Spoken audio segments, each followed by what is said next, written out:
Okay, let me introduce the next section. We will not be doing this parabolas, ellipses, and hyperbolas section. It's called analytic geometry, but we will not be doing that. All right, so we'll skip directly to section 3.6. Iterations xn plus 1 equals big F of xn. All right, so notice what this equation means. You take some value of x, you plug it in here and evaluate the function at x, and then get a new value of x, and then with that new value you do the same thing again. So x1 is f of x0, x2 is f of x1, f3 is f of x2, and so on. All right, so he gives some examples here. He starts x0 and then takes the cosine of x0 and then takes the cosine of the result and keeps on doing that. If you continue doing this, he's only showing 2 decimal places, but if you continue doing this, you end up getting closer and closer to a fixed value.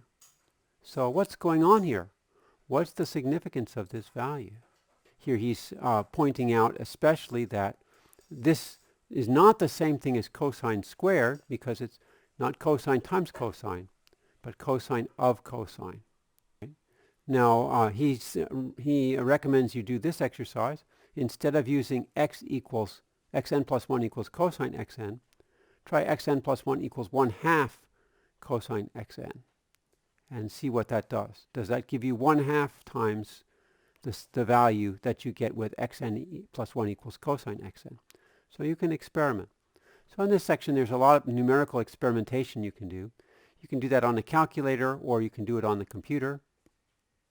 Oh, the computer has a built-in calculator.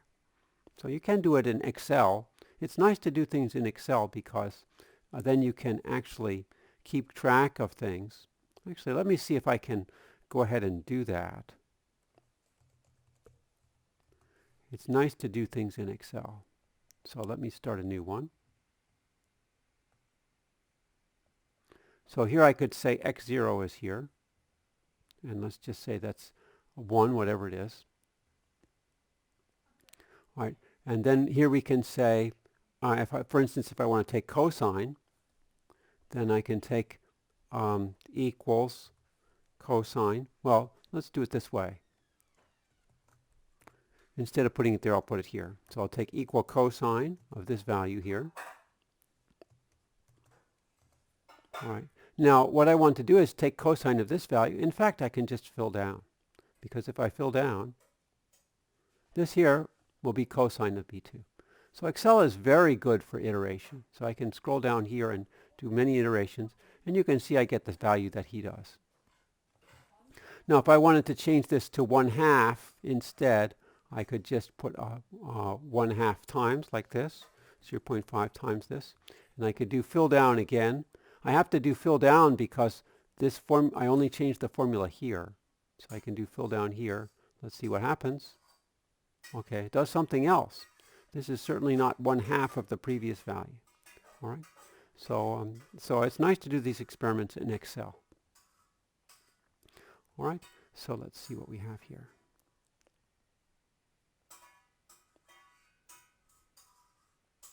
All right, let's see. All right, so here he does some more numerical examples. Okay. Okay, in this example he uses a different function. Xn plus 1 equals 1/2 xn plus 4. And when he plugs this in, he gets the sequence seeming to converge. All right, let's do this same thing here. So we'll do, so here, let me do something like this. I'll say function. Okay, and then here my function is going to be f xn equals 1/2 of, what was it, 1/2 of xn, and then plus 4. Okay. All right, so here my x0 is going to be what? x0 is 0. And then let's go ahead and put that equation in. So it's going to be equal to 1/2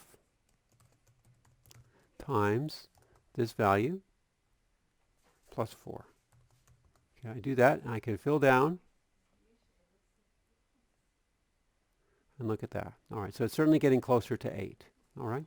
So we have this. Now what? Now I put in 0 to start with. Suppose I put in 8 instead.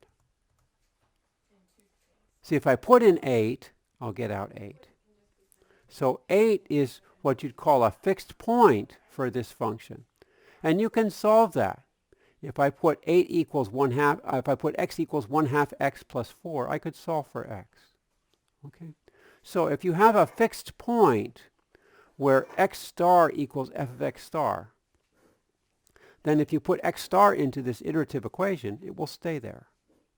So it seems that often, or when you have an equation like this, and you put in any number, it will get closer and closer to a fixed point. For instance, instead of putting 8, suppose I put in 20. All right, look, it still goes to 8. Suppose I put in negative 15. It's still going to 8. Okay, so there's something about that fixed point. That fixed point is attracting my values. All right, so he's going to do some graphical explanation of why that's so, and we'll see that down a little bit farther. Now here's an example where there are two fixed points. You have this equation xn plus 1 equals xn squared. If you find the fixed point, you'd set x equals x squared, and that has two solutions, 0 and 1. Okay. Now we can try different starting values, which he does here. Let's try this. So this is going to be f, so we'll make this f of xn plus 1. F of xn is equal to xn squared. Okay, so we can start, say, with 0. If we start with 0 and I take the square of this, okay, I can fill this down. It's still 0. If I take 1/2, okay, it's going to 0. If I take 0.6, it's still going to 0. So it doesn't, if I put 1, it stays at 1. If I put 1.1, it's going to infinity. All right, so kind of strange here. Suppose I put minus 1. Okay, it's going to 1. Suppose I put minus 10. All right, it's also going to infinity. So it seems to have some inconsistent behavior. Okay, sometimes it goes to infinity. Sometimes it goes to, let's see, what did I say, minus 5. If I do this, minus 5. All right, that's going to infinity. If I put minus 1, it goes to 1. Okay, that's interesting. Suppose I put minus 1.1.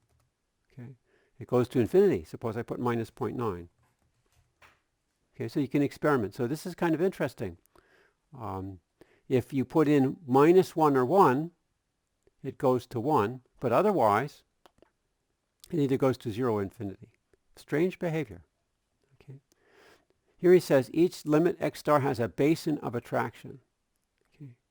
All right. So that means, so some starting points go to some fixed points, and some starting points go to other fixed points. All right. Here's what it says that in this example that we're just doing, example 3 has 3 possibilities. If you start between minus 1 and 1, then you get one possibility. If you start with x as plus or minus 1, you get another possibility. And if you start in another place, you get another possibility.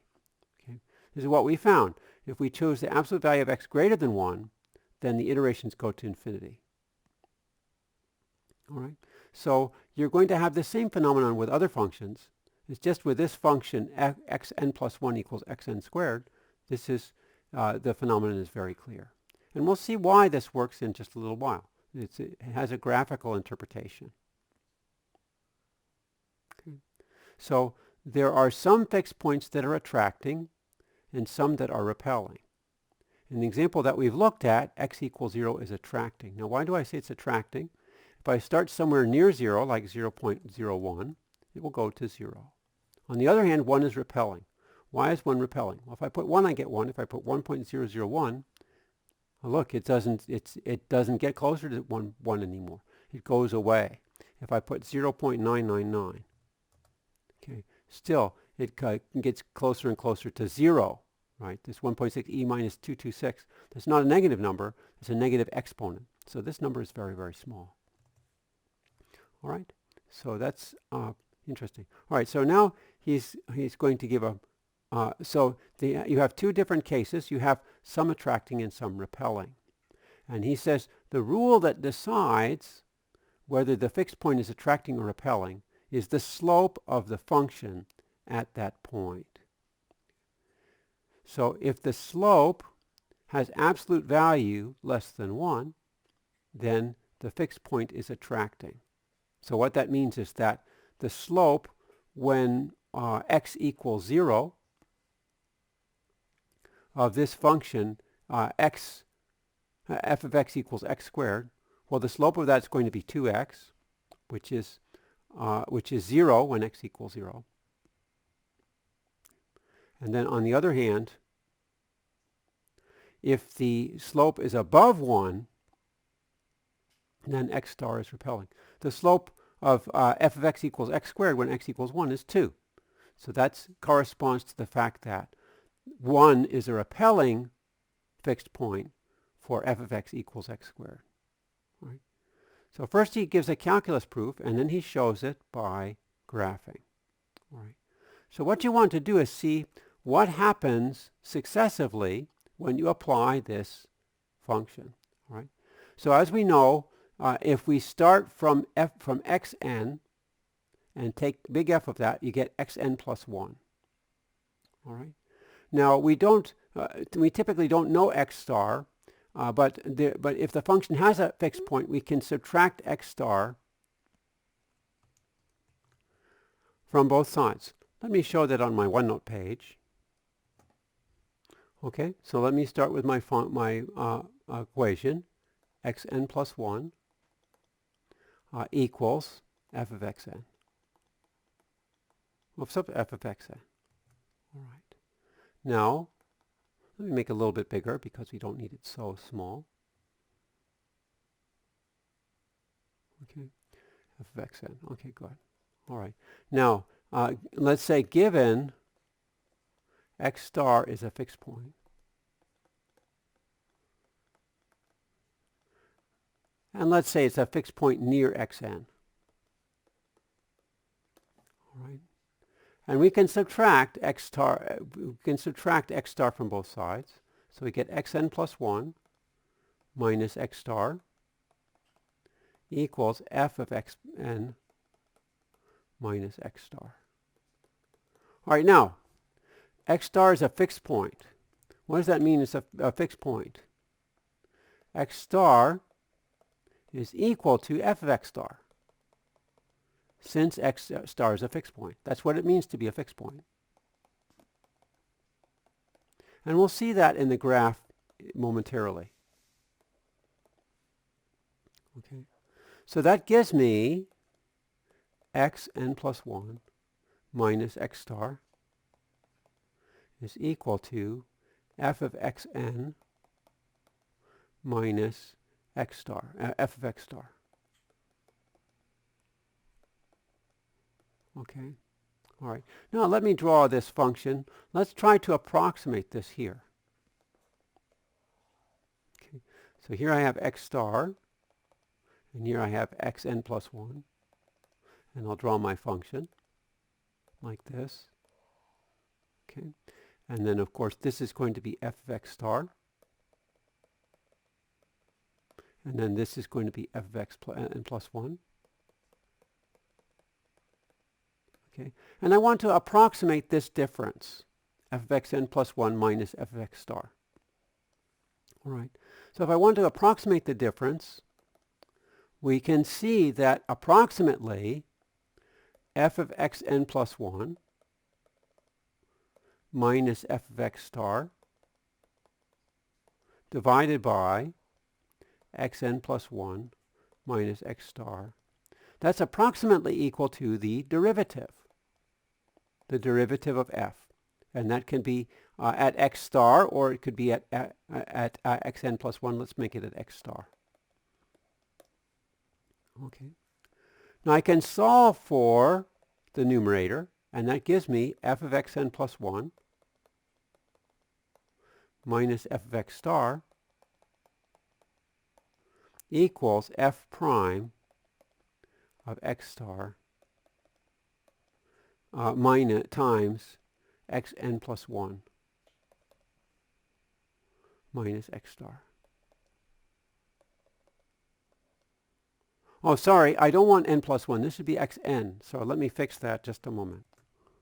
Okay, sorry about that. What I want to approximate, as you can see up here, what I want to approximate is f of xn minus f of x star, and not f of xn plus 1 minus f of x star. Here, sorry, let me go back here. There we go. I want to approximate f of xn minus f of x star, not f of xn plus 1 minus f of x star. All right, so I have this expression that I can plug into the right-hand side here, right? This approximate expression, so this should be approximate, right? So here I have x, if I plug in, let's call this one, I'll call this one, this equation, I'll call this kind of star, okay? So if I plug into this equation star, I get xn plus 1 minus x star is approximately equal to f prime of x star times xn minus x star. Okay. Now let's take absolute values, and we get the absolute value of xn plus 1 minus x star is approximately equal to, now remember when you do absolute value, you can take absolute value of each term. All right, so we have that. Okay, now what is this? This is the new error. What is the error? Error is the difference between the estimate minus the actual. Okay, what is this? This is the previous error. Again, this is the estimate. This is the nth estimate minus the actual. Okay, that's what error is. It's the difference between your estimate and the actual value. So what's happening here? If f prime of x is greater than 1, that means the error is growing.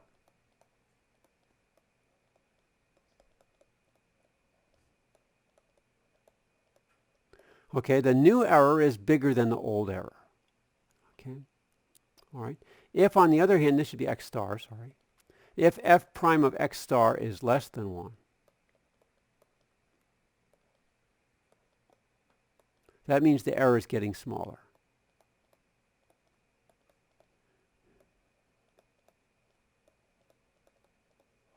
Okay, if the error is getting, that means that if the error is getting smaller, that means that xn plus 1, xn plus 2, ... is getting closer and closer to x star.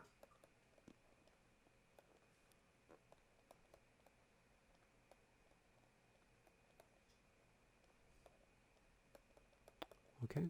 All right, so that gives us the result that he's mentioning here. X star is attracting.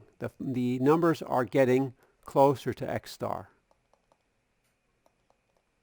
We could even say that the numbers are converging to x star. So xn plus 1, xn plus 2, ... is converging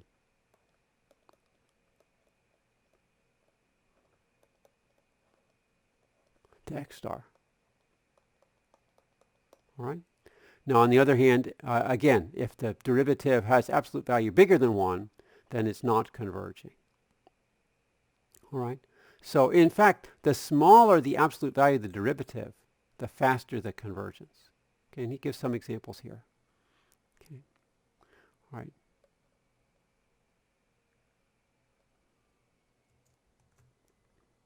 Now, he points out here that this approximation only works when xn is close to x star. Now, in mathematics, you want to say things precisely. What does close to mean? Well, it turns out that depends on the function. There's some regions where you may get attraction, some regions where you don't. We saw that already in the case of, what was it, f of x equals x squared. For some values of x, there was attraction. For some, there was not. So it really depends on the function. So we'll see that more systematically when we do the graphs. All right. So what's really going on here? You can represent this process of iteration graphically. And we can see that here. I don't know if you've seen these cobweb diagrams before. So what is this cobweb diagram showing? I'm starting at x0. All right, let me grab this so I can put in my OneNote page and you can see what's going on. Okay, here we go. Insert this here. I'll grab both of these. And this is very nice because it shows you why the attraction depends on the derivative. All right. So here, what we're doing here is we're starting at this point x0. Now, where is f of x0? Well, I have to go up to the graph. The graph is here, right? This is the graph of my function here. This is my function here. Right? Okay. So to find f of x0, I have to go up to the graph, and it's going to hit here at this point. All right? Now, I want to take f of this point. I want to take f of x0. That means I need f of x0 on the x-axis. So I have to find the point on the x-axis that has the same coordinate as this point on the y-axis. That means I have to go to the point y equals x right here. Right? At this point, x1 is equal to f of x0. Right? I go to the y equals x line because I want my x coordinate to be the y coordinate of the previous result. Okay? So I've gone from here to here. Now I repeat the process. I want to take f of this value. Well, if I take f of this value, I have to go up again to the curve I get here. Okay? So that gives me f of x1. All right? Now to take f of this value, I need to find the x value that's equal to this y value. So I have to go to the y equals x curve. This x2 is equal to f of x1. Okay? And then I keep going. From here, I would go down to the curve, down, over, down, over, down, over. You can see that it's spiraling into this point. Now notice something here. In this case, the slope was negative. The slope of my function was negative. And you can think about what that means. That means if I started on the left of my fixed point, if I start on the right of my fixed point, if you think about what that means I'm going to end up over on the left of the fixed point. Right? Why is that? Because if I have this negative slope, that means and it's crossing the y equals x line, that means f of x is going to be less than the fixed point. Is going to go below. All right, but then when I'm below, I'm going to go above. So you get this circular pattern. Now here's a case where we don't have the circular pattern. We still have that the slope of f of x is less than 1. You see this? F of x is here, and the y equals x line is here. So the slope of f of x is still less than 1. But in this case, the slope of f of x is positive.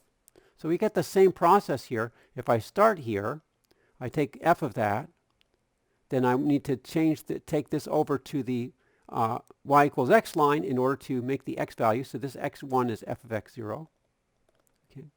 Then I find f of that. I go over. I keep going over and over like this. And then eventually I'm going to home into this point here. So this x2 is f of x1 and so on. So these are called cobweb diagrams. Of course, this looks like a cobweb. This doesn't look so much like a cobweb. Well, it kind of looks like a cobweb. All right.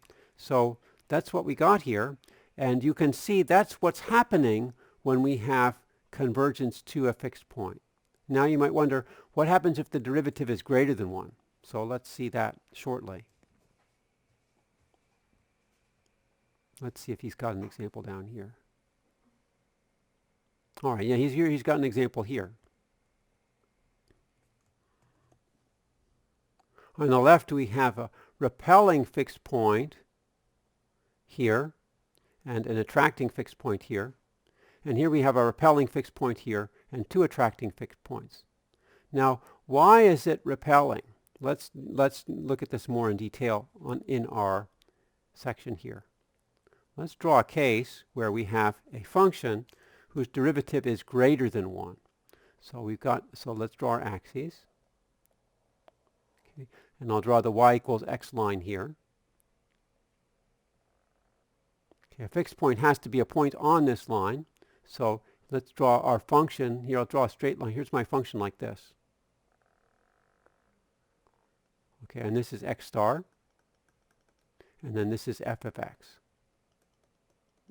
F of x equals y. All right. Now what happens if I take a point near x star? Just say, all right, so here's x star here. And suppose I take x0 here. Sorry, sometimes I put my stars down, sometimes I put them up. Okay. All right. Now, so what happens when I take f of x0? It goes up to the line here. Okay. And then it goes over this way. Okay. It's not getting closer, it's getting farther away. Why is that? Well, it's because the y equals x line here is below my function. So to get to the y equals x line, I have to move to the right, which is farther away. Same thing down here. Suppose I took another x0 here. Suppose I took x0 prime here. And I did the same thing. And if I take f, then I have to go if I go to the vertical line, I have to go to the left here. Right? Now, what he didn't show was an example where the function has a negative derivative that has absolute value bigger than 1. We can show that case over here. Okay, here's my y equals x line.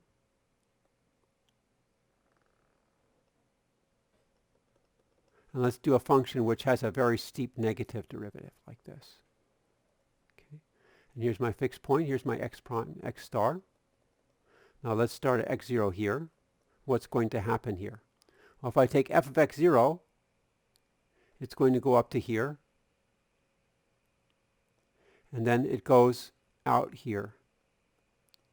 And you can see that because this distance here, the error is the distance from here to here. The error is bigger than this distance, right? So it's in fact it's going to cobweb out instead of cobwebbing in. Okay, and the same would happen if I started on this side. It will cobweb out instead of cobwebbing in. All right, so that's the difference between the derivative having absolute value less than 1 and derivative having absolute value bigger than 1. All right. All right. Now to find the points that converge to each particular fixed point, that's kind of a trial and error process. Right. Here you can see that for this function here, some points converge to this fixed point and some converge to this fixed point. So which converge to which? Well, it's going to depend. You might think that the ones below always converge to this one, the ones above always converge to this one, but that's not necessarily the case. Some other things might happen. That's kind of interesting. You'll see that in the exercises.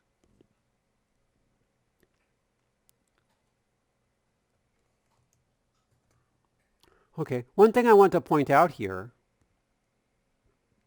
from this function, from this here, the new error is proportional to the absolute value of the derivative. So actually this should be a x star. I'll put that in now. When we did this calculation, we found the new error and approximated with this expression with the derivative. The smaller the derivative, the smaller the error. So let me say that. Okay, the smaller the value of f prime of x star, then the faster the sequence xn plus 1, xn plus 2 moves towards x star. And then what that means is it's faster convergence.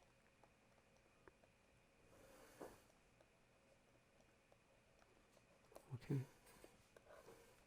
Now the best convergence is when f star is equal to 0. F prime of x star is equal to 0. Okay, let's do an example of that. Suppose I have a function here. Let's draw my y equals x line. And let's take a function whose derivative is 0, when it crosses this point. So something like this.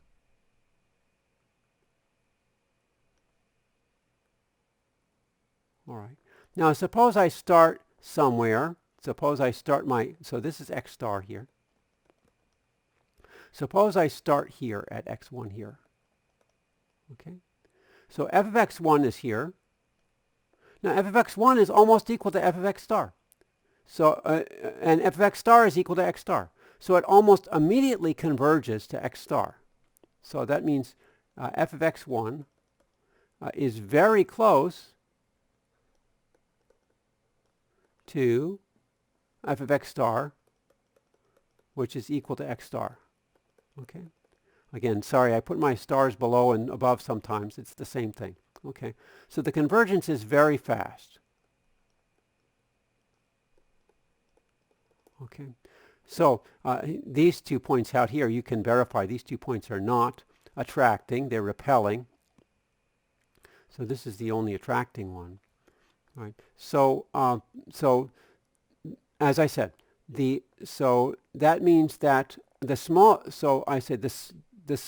the absolute value of the derivative, the faster the convergence. Okay. Okay. Now, what does all have this to do with practical math? Let's consider the problem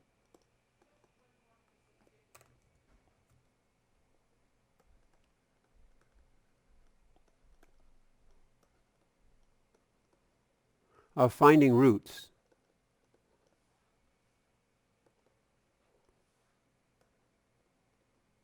of f of x. Now what that means is that's the same thing as saying f of x equals 0. Okay. Now, that's the same thing as saying that some constant times f of x equals 0. Right? And that's the same thing as finding something like x plus c f of x is equal to x. Actually, I think I should say x minus c f of x. It doesn't really matter. So I think to be consistent with the book, I should say x minus c f of x. So let me do that.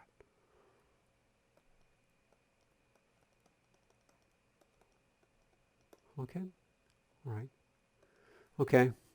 So this is saying that big F of x equals x, where I define the function big F. The function big F is defined as x minus c f of x. Okay, so get the point here. If someone tells me I want to find roots of this function little f, then I'll say, okay, I will form this function big F, which is x minus c times little f. Okay, and I will find the fixed points of this. So that means that the here, let's highlight this because this is important. The roots of f of x are the fixed points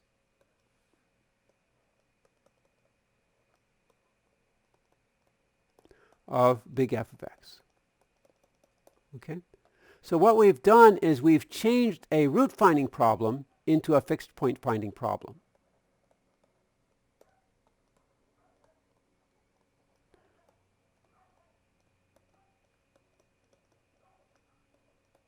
Now what's the advantage here? Well, you see I can find fixed points very easily using my Excel spreadsheet. You see something like this? Very easy. So let me do an example. That's quite nice, I think. So I'm not quite following the book, but I think he does something like this. Let's find the function, let's find the square root of 2. Okay. Now square root of 2 is the root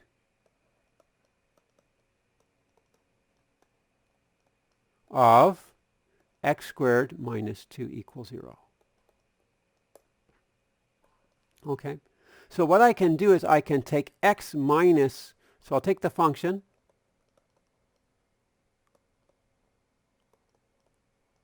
no, so what this is saying is I can take x minus c f of x, okay? So it's going to be x minus, so we'll choose what constant we want to put here, c times x squared minus 2.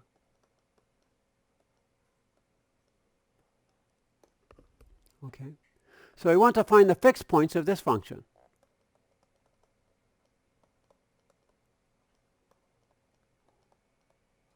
Okay, at this point I'm not sure what c is going to be.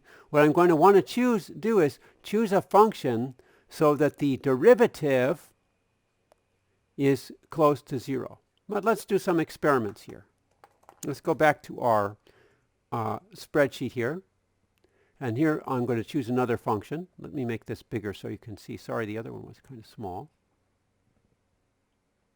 Okay, okay, and let's scroll down. And here, let me remove some empty columns here. I don't need these. Okay, and this one too. Okay, all right, so here I'm going to say take f of x n plus f of x n. So what do I have here? I have x minus c times x squared minus 2. Okay, I'll do that. All right. Now I also want to choose the value of c. Okay, and let's choose c equal 1 to start out with.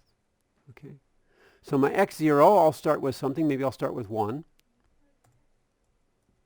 Okay, and then let's see, what do I want to do here? I want to take equals.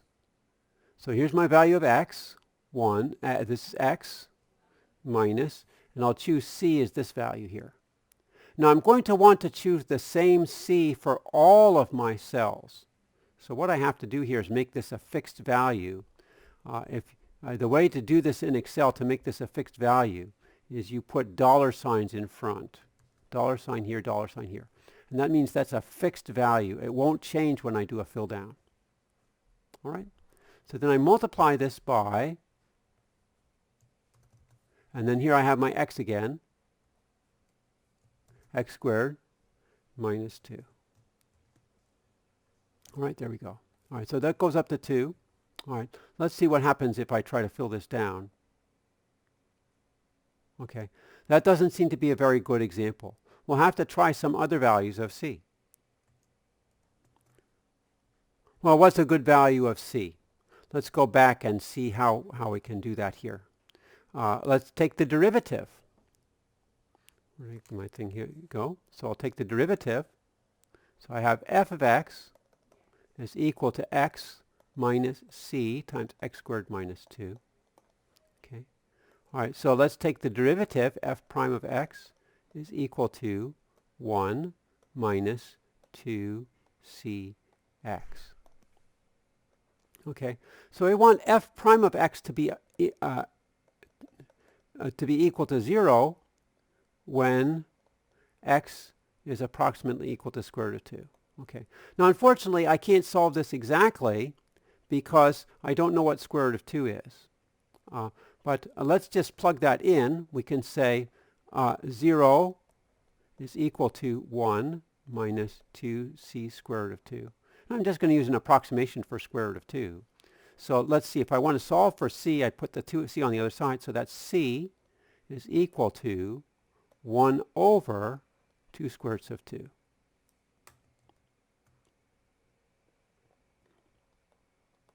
Now 2 square roots of 2 is roughly, square root of 2 is roughly 1.5, so that's about 1/3. Okay, so let me go ahead and put c equals 1/3 in there and see what happens. Okay, instead of c equals 1, I'll put c equals 1/3. Okay, whoops, I guess I just put equals 1/3. Wow, look at that. We can actually get some more digits there. If you recognize square root of 2, here we've gotten exactly to square root of 2 after 11 iterations. Now I might try some other values of c. I could try So here you could say when we got down to here, it stopped changing after 11 iterations. Let's try c equals 0.1. Okay, it took longer, but it's still getting there. All right. So, so the speed at which the function converges to my fixed point depends on the value I chose. Now look at, isn't this quite cool? Because this, I have a calculator that can't do square roots, and I'm finding square roots because I'm using this iteration. You can see how powerful iteration is. You can use simple operations to find complicated functions. In fact, this is how computers often calculate complicated functions, because computers can't take square roots directly. They can only multiply and add. All right, so this is very important in numerical mathematics. Okay, so let me switch back to the text here. So I've pretty much covered this here about the fact that the choice of C is important, and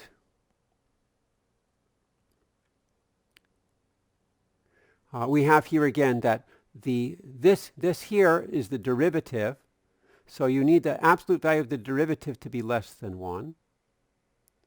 And the best choice of C is when we make this as close to 0 as possible.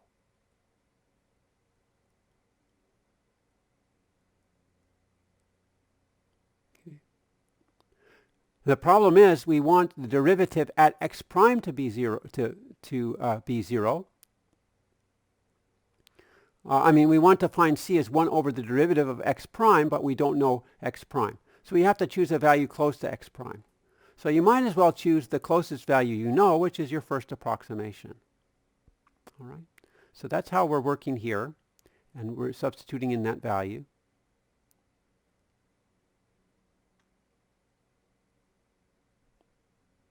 Now here he talks about the speed of convergence. If you look at the size of the errors, here, when you make this good choice for C, you can see that the errors are basically the size of the error gets squared. Now if you square a small number, you get a very small number. Right? So that shows that this choice of C is a very good choice.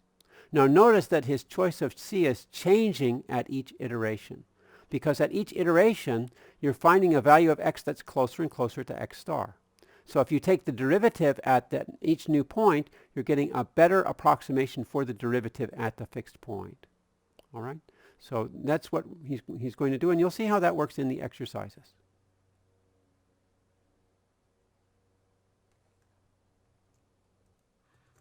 Okay, so I hope that gives you some idea about this chapter. And this chapter is very exploratory with numerical experiments, and I hope you have fun with it.